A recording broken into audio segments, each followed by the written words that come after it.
قالت لهم كل شيء وفضلت تفتري عليا بحاجات ما حصلتش، وقالت لهم إني قابلت الشاب ده وإحنا مخططين أساسا. تعالوا أحكي لكم القصة كاملة. ازيكم؟ أنا هاجر، فيديو جديد وقصة جديدة، صلوا على النبي ويلا نبدأ. بطلة حكايتنا بتقول: أنا بنت وعمري حاليا 25 سنة. طفولتي كانت طموحة جدا وكنت إيجابية قوي، بحب الكل والكل بيحبني.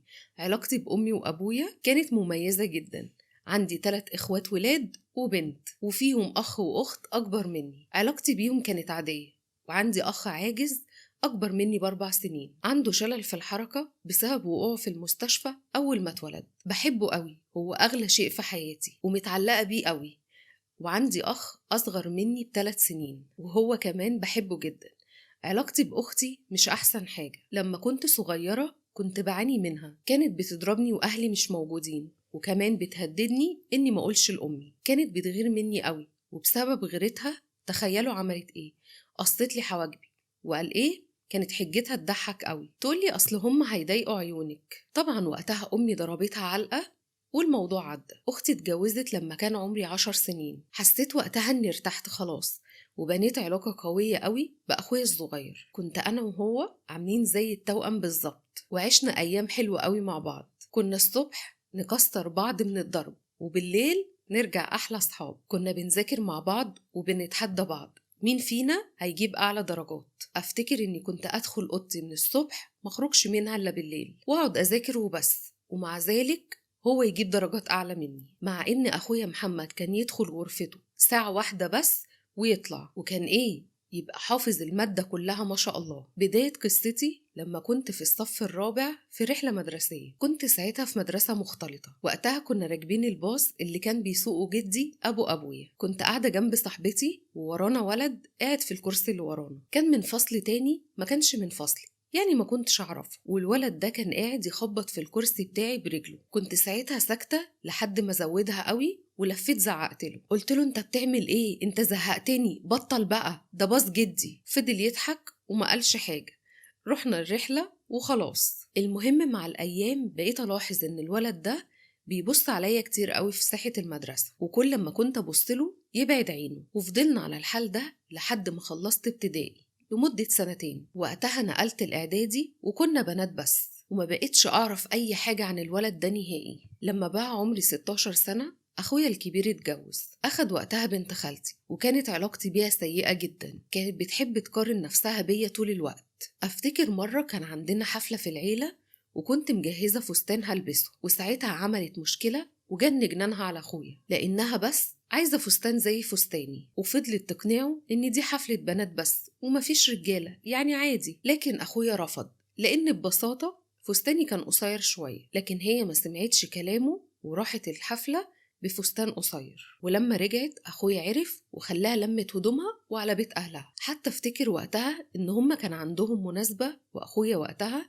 كان جايب لها إسورة دهب، ومن كتر ما هو كان متعصب كسر الإسورة. لكن بعد فترة اتصالحوا ورجعت بعدها البيت. وقتها قعدت مع أمي وأخويا وفهموها وقالوا لها إن هي غلطانة وما ينفعش تقارن نفسها بيا. ومن وقتها اتصالحت أنا وهي وبقينا صحاب. في يوم من الأيام وأنا في المول كنت ملاحظة إن في شخص ماشي ورايا، كان دايما بيلاحقني، وأنا كنت بروح المول كتير قوي مع صاحبتي وساعات مع بنت خالتي. وكل لما أروح ألاحظ إن الشاب ده بيلاحقني. أنا حاسة إن أنا أعرفه لكن مش متأكدة، لحد ما جه في يوم، واليوم ده كان بداية كل شيء. كان تاني يوم عيد الأضحى. وقتها كنا قاعدين في كافيه، ولما خلصنا صاحبتي قالت لي أنا هروح التويلت، وأنا رحت قعدت في الشارع. كنت قاعدة مستنياه وفجأة شفت الشاب اللي بيلاحقني ده جاي في اتجاهي. مشيت عنده أنا كمان على طول. قال لي: انت فلانة؟ قلت له: أيوة. انت فلان؟ فاكرين الولد اللي أيام ابتدائي؟ هو ده. فضلت أبص له كام ثانية كده شوية، فجأة لقيت عيني بتدمع. مش رومانسية، لا لا لا لا، أنا عيني بتدمع من الشمس. طلع مناديل، أخدتها مسحت عيني وبعدها مشيت. وجت صاحبتي وكل واحدة رجعت على بيتها. ولما رجعت البيت لقيت أمي بتجهز عشان رايحين عند جدتي، فرحت مع أمي. وكنت وقتها قاعدة في بيت جدتي وشوية وجيت اتصل لأمي، وكانت واحدة من عماتي وقالت لها: أنا عايزة بنتك، خليها تطلع لي. كانت قصدها عليا. وقتها أمي قالت لي: اطلعي لعمتك فلانة عشان عايزاكي شوية. طلعت بصراحة وأنا مستغربة هي عايزة إيه مني. وأول ما دخلت قالت لي: عمتي وانت كنت فين النهاردة؟ قلت لها: كنت مع صاحبتي. قالت لي اسمعي، أنا عارفة كل شيء وابني صورك وشافك انت وواحد وانتوا قاعدين تتكلموا مع بعض. قعدت أفهمها اللي حصل وهي سمعتني للآخر، وطبعا ورتني الفيديو وكان باين اني اخدت منه مناديل ومسحت عيني وبعدها سبته ومشيت زي ما قلت لها بالظبط. قالت لي خلاص تمام، وبعدها نزلت عند جدتي وخلاص راح الموضوع من بالي تماما. وقت ما رجعت للبيت كان كل شيء تمام. وقتها عمتي قالت لجوزها باللي حصل وورته الفيديو، واتصلت على اخوالي وقالت لهم تعالوا عشان اوريكم فضيحة بنت اختكم، بحكم انهم اساسا اخوالي هم اخوات جوزها، يعني عمتي متجوزة خالي. وفعلا راحوا لها وقالت لهم كل شيء، وفضلت تفتري عليا بحاجات ما حصلتش، وقالت لهم ان انا قابلت الشاب ده واحنا اصلا في الاصل مخططين ان احنا نتقابل، مع ان واضح في الفيديو ان احنا وقفنا مع بعض اقل من دقيقة، وان هو بس اداني مناديل وبس حرفيا. المهم اتصلت بابويا وطلبت منه ان هو يروح لها، وفعلا راح وشاف الفيديو وحكيت له كل شيء. رجع ابويا للبيت متعصب وصحى امي من النوم وحكى لها كل اللي حصل، وقال لها بنتك بتحب وتعشق وانت نايمة ومش دارية بحاجة ولا تعرفي ايه اللي بيحصل من وراكي. انت مش عارفة بنتك بتعمل ايه ومش عارفة ايه بيحصل من وراكي، انت مش عارفة تنتبهي لبنتك، وكلام كتير من ده. وبعدها صحيت من النوم انا شوية ولقيت امي داخلة عليا وكانت بتسألني عن اللي حصل امبارح، وساعتها حكيت لها كل شيء. قالت لي عمتك سخنت ابوكي وفهمته الموضوع بشكل تاني وعرفته الموضوع بشكل مختلف تماما. من الاخر كده ابوكي عايز الشاب ده يجي يتقدم له. وقتها جات لي لحظة انهيار، لحظة صدمة، لحظة سكوت، وفضلت أصرخ وأقول لها لأ أنا مش عايزة أتجوز، أنا ما عملتش حاجة لكل ده أصلا. قالت لي طيب اصبري يمكن يتغير أي شيء، انت اصبري بس ومالكيش دعوة، لسه الموضوع سخن، يعني ما تاخديش كل حاجة بمحمل الجد. في نفس الوقت اللي أنا وأمي بنتكلم فيه جوز عمتي اللي هو خالي كلم أبو الولد، ومعرفش عرفوا إزاي. المهم إنه كلمه وقال له معلش ابنك لازم يجي يخطب، وضغطوا على الفضيحة اللي عملها ابنكم. عايزة أقول لكم إن الولد مبسوط وموافق إن هو يجي يخطب، والسبب هتعرفوه دلوقتي. لما أمي كلمتني عن الموضوع اللي حصل رحت وبعت له طلب صداقة وحكيت له على كل اللي حصل معايا، وكان رده عليا إن هو بيحبني من يوم ما زعقت له في الباص، وإنه لو ما كانش خطبني للسبب ده كان هيستنى لما يكون نفسه ويجي يتقدم لي. وهنا كانت صدمة بالنسبة لي وفي نفس الوقت جواب على كل الأسئلة اللي في بالي. وفعلا بعد كام يوم جه هو وأهله واتفقوا على كل شيء وتمت الخطوبة، وطبعا من غير موافقتي. وأنا كنت بخاف من خطيبي، بخاف منه بشكل مش طبيعي، مش متقبلاه ومش متخيلة إن هو هيكون جوزي. لكن مع الأيام ابتديت أتقبله ورضيت بالأمر الواقع. طبعا الخطوبة حصلت وأنا في تانية ثانوي، وبعدها دخلت تالتة ثانوي وأنا مازلت مخطوب. وما اكدبش عليكم خطيبي كان بيحبني جدا وأنا كنت بحبه نوعا ما، لكن مش زي حبه ليا. مش قادرة أقول لكم نظرة أهله ليا نظرة استحقار، كانوا بيقللوا من قيمتي لدرجة إن مهري كان قليل قوي قوي، ودهب مفيش، يا دوب دبلة وخاتم. وبالنسبة للتجهيزات والحاجات دي أمي ساعدتني، كانت مجمعة شوية فلوس واشتريت لي بيها الحاجات المهمة اللي المفروض تكون عند أي عروسة عشان بس ما حسش بأي نقص. خطوبة دامت 2 واتجوزت من خطيبي اللي كان طاير بيا، ما كانش مصدق نفسه، كان حاسس إن هو بيحلم لأنه أخيرا اتجوز اللي هو بيحبها. بس بصراحة معرفش أنا كنت بحبه ولا كنت بكرهه، بس كنت بخاف منه نوعا ما. اتجوزت وسكنت في بيت حماية ويا دوب كان بيساعنا. عشت أول أيامي وأنا بعاني من حماية وتدخلاته اللي ما بتنتهيش، كان بيتدخل في كل شيء، كان بيتدخل في لبسي، خروجي، بتكلم مع مين، تخيلوا بيتدخل في كل شيء. ومنساش موقف عمتي لما جت تباركلي وشافت إني قاعدة في غرفة وحالتي يرسلة، كلمت بنتها في التليفون وقالت لها اتبسطي حبيبتي، عيشتك أحسن من عيشة بنت خالك. قالت لها كده قدامي، تخيلوا. وفي أول شهر من جوازي بعد ما لاحظ جوزي تدخلات أبوه المبالغ فيها قررنا أنا وهو نعيش لوحدنا. وفعلا كلم أبوه وقال له إن هو عايز يبني بيت أو نأجر، المهم إن إحنا نمشي من البيت ده. أبوه اقترح عليه وقال له إيه رأيك تاخد الأرض بتاعتي وتبني عليها بيت وتسكن فيه أنت ومراتك؟ قال له يا ريت. قال له طيب ناديلي مراتك. رحت وقلت له نعم.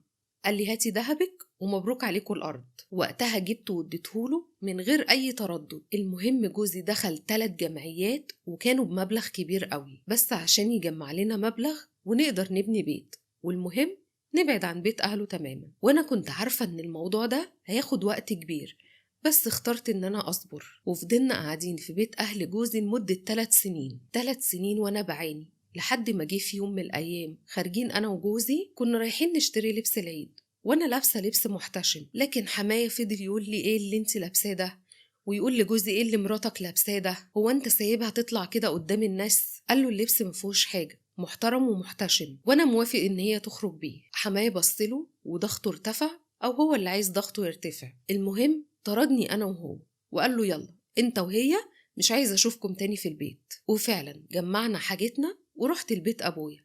بعد ما عشت 3 سنين معاناة، قعدت انا وجوزي في بيت ابويا وكان فاضل مبلغ بسيط والبيت يكمل. لكن بعد 3 أسابيع جوزي اتسجن من غير اي اسباب، لأن إحنا عايشين في بلد فيها حرب، فما استغربناش لأن كتير شباب بيحصل معاهم كده. لكن الحمد لله خرج وما طولش، فضل بس كام شهر. وحصلت مشاكل كتير في عيلة أبويا، لدرجة إن أنا لا بقيت أكلم أعمامي ولا عماتي ولا عيالهم حتى. والمشكلة أساسا إنها ما كانتش تخصني ولا تخص أهلي، بس هم دخلوني في الموضوع. المهم جوزي كمل البيت والبيت خلص، لكن من غير أساس بسبب الأحداث اللي حصلت، ومرتب جوزي كان رايح كله على الجمعيات. ومع ذلك قعدنا في بيتنا الجديد، قعدنا على الوضع ده شهرين وكنا بناكل أكل جاهز. وبعدها أمي وأبويا جابولنا مطبخ وغرفة نوم كهدية يعني للبيت الجديد، وابتدينا نعيش حياتنا طبيعية. لكن كان فيها شوية صعوبة، والصعوبة دي كانت في المعيشة طبعا نوعا ما، بسبب مرتب جوزي اللي رايح معظمه على الجمعيات، واللي بيتبقى يدوب مكفينا. وفضلنا على الحال ده شوية وعشنا أيام حلوة مع بعض، لحد ما جه في يوم وقلت لجوزي نروح نكشف. لحد دلوقتي ربنا ما رزقناش بأطفال، بقالنا 4 سنين، يمكن يكون واحد فينا عنده مشكلة. وفعلا رحنا وعملنا تحاليل وفحوصات، وهتطلع بعد 5 أيام.